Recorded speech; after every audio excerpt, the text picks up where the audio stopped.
everybody! We're back to offer recommendations for books, movies, music, and more that you can check out from the Carmel Clay Public Library.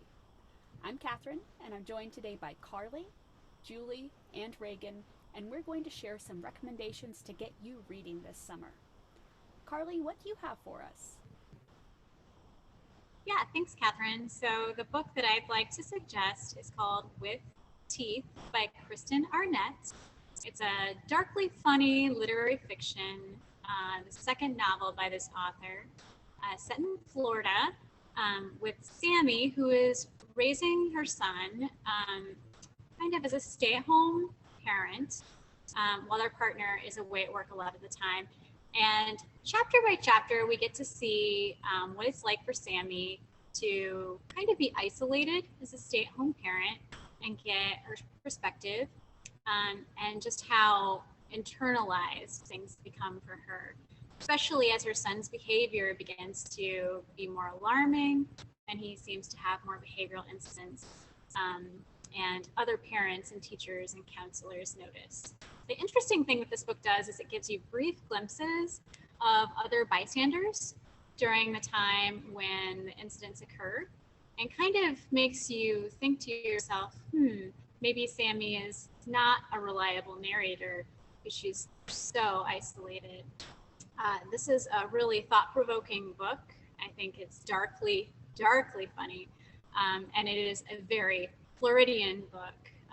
So I would highly suggest you try out With Teeth by Kristen Arnett, and her first book, Mostly Dead Things, is also really excellent. Julie, what are you reading? Well, I am revisiting an older book that I have read a couple of times, and it's called Quiet. It is by Susan Cain, and the subtitle is Quiet, The Power of Introverts in a World That Can't Stop Talking. I like this book, and it's one of the few that I've gone back and reread because it explores the value that introverts bring to group and work settings, but their value is also often underappreciated. So as we commonly know, some people recharge from spending time alone and others gain energy from the people around them. So the impact of this concept is widespread. And like I said, it's a common one, commonly understood one. So what Cain does is she delves into the effects that extroversion and introversion can have on collaboration and temperament, gender stereotypes, and on social media use. So Quiet is composed of sections that focus on yourself, on your culture, on your society, your work, and even talks about having kids and what their personalities can do as far as introversion and extroversion and how that impacts families and people around them. It's a good read for book clubs and work groups, and I've actually done a book study with a work group, and it's very successfully lends itself to that situation. But it also serves independent readers who simply want to understand how people function. So I recommend Susan Cain's Quiet, The Power of Introverts in a World That Can't Stop Talking for introverts, extroverts, and ambiverts. And you'll have to read the book to figure out what that last one is. It is available in all formats that the library offers. And let's hear what Reagan has to recommend this month. Hello, thank you very much, Julie. I read Of Women in Salt. It's a well-told immigration story. It's a sweeping saga that begins in Cuba during Spanish rule and goes all the way to present day Miami. The main character, Jeanette, she's struggling with addiction and has a trying relationship with her mother because the mother is protecting a sexually abusive father.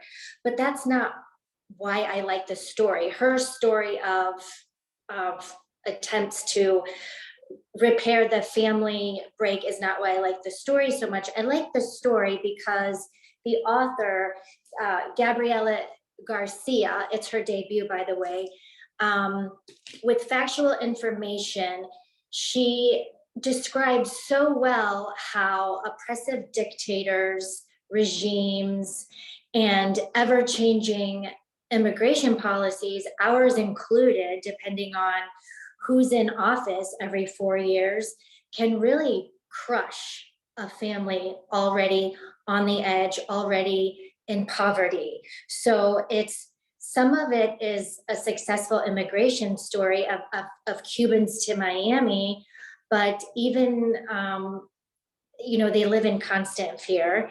And another mother-daughter duo in the book that Jeanette comes across is from El Salvador, and they get deported and separated in a family detention center. So the story is really timely. It's there's not much happy ending elements, but I really liked it because I learned a lot about just how awful our immigration policy is, in my opinion. So I recommend it for that reason. It's timely. And there is such a moment in the book, and I have to say, like Dixie Chicks, Earl had to die. That's all I'm going to say. But there's a part in the book of redemption from this mother who has experienced so much abuse and violence. She does experience some redemption, and that chapter alone is worth the read, in my opinion. So you can find it at our library or online. That's all. Well, thank you so much, Reagan, for your recommendation, and for Julie and Carly.